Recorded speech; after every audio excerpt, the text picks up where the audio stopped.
गांव की जिठानी। शांति अपने दो बेटों अर्नव और आरुष के साथ शांति से जीवन बिता रही थी, लेकिन शांति के पति सोहन से उसकी कभी कभार थोड़ी अनबन हो जाती थी। एक दिन शांति रोज की तरह सुबह का खाना बना रही थी, तभी दरवाजे की घंटी बजी। घंटी की आवाज सुनकर वो दरवाजे की ओर जाती हुई कहती है, अरे आती हूँ, कौन है, सब्र करो। शांति दरवाजा खोलती है तो देखती है कि उसके जेठ मोहनदास सामने खड़े होते हैं।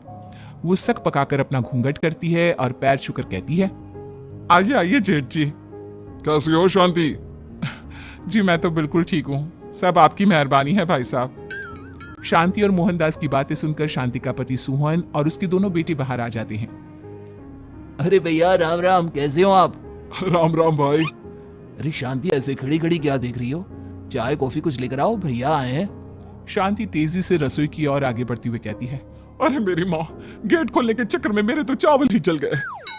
वो दौड़ी दौड़ी रसोई में जाती है और देखती है कि सारे चावल जल गए हैं।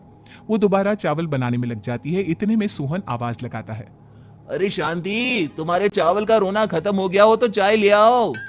जी लाती हूँ अभी। शांति जल्दी जल्दी चाय बनाती है और मोहनदास को चाय देती है। सब एक दूसरे की खैर खबर पूछते हुए चाय पीते हैं। चाय खत्म होती ही मोहनदास शांति की ओर देखते हुए मजाक में कहते हैं, शांति, अब तुम्हारी चाय में दम नहीं रहा, अब हमें चाय बनाने वाली बदलनी पड़ेगी। ये कैसे मुमकिन होगा जेठ जी, घर और बाहर का सारा काम मुझे ही करना पड़ता है और कभी कभी जल्दी जल्दी के चक्कर में काम बिगड़ जाते हैं, जैसे आज चावल जल गए। अरे इसी का तो हल लेकर आया हूँ। मैंने रिश्ता देखा है अर्नव और आरुष के लिए। दोनों लड़कियां बहुत सुंदर और सुशील हैं। अगर आप दोनों इजाजत दें तो बात करूं आगे। सोहन और शांति रिश्ते की बात सुनकर कहते हैं, अब ठीक है, बात चलाइए ना भैया, पर पहले लड़की के बारे में कुछ बताइए तो सही। हाँ हाँ भाई साहब, लड़की कैसी है, परिवार कैसा है, कहाँ के रहने वाले हैं? देखो, परिवार तो बहुत अच्छा है, पर वे दोनों लोग बहुत गरीब हैं। दहेज में कुछ मिलेगा नहीं।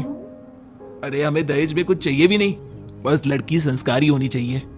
एक लड़की तो पढ़ी लिखी है और शहर की रहने वाली है, और दूसरी अपनी गरीबी की वजह से पढ़ ना सकी और गांव में रहती है, लेकिन दोनों है बहुत खूबसूरत। अगर तुम सबको देखते ही पसंद ना आ जाए तो मेरा नाम बदल देना। हाँ, पर तो हम आंखें मूंद कर भरोसा कर सकते हैं भैया। आप आगे बात चलाइए, हम शादी करने को तैयार हैं। कुछ ही दिन में अर्नव और आरुष की शादी हो जाती है।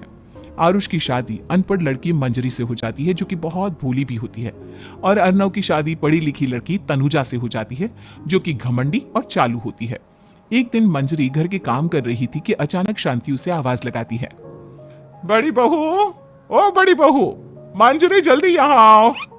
मंजरी जल्दी जल्दी शांति के पास जाती है। बेटा मेरे पैर दबा दे, बहुत दर्द हो रहा है। जी माँ जी, बस बर्तन धोकर आती हूँ।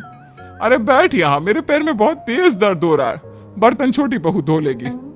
मंजरी शांति के पैर दबाने लगती है तो शांति तनुजा को आवाज लगाती है, छोटी बहू, और छोटी बहू। तनुजा थोड़ी देर से आराम से चलकर आती है। जी माँ जी, आपने बुलाया मुझे, आपको कोई काम था क्या? तू कुछ काम कर रही है या? शांति की बात काटते हुए तनुजा बोलती है, कुछ नहीं माँ, फोन पर अपने घर पर बात कर रही थी। अरे बाद में बात करियो अपने घर वालों से, पहले जाके बर्तन धो ले। तनुजा मुंह बनाते हुए अपनी जिठानी की ओर देखती है और मन ही मन कहती है, ये महारानी वहां बैठी है, ये नहीं कि बर्तन धो ले।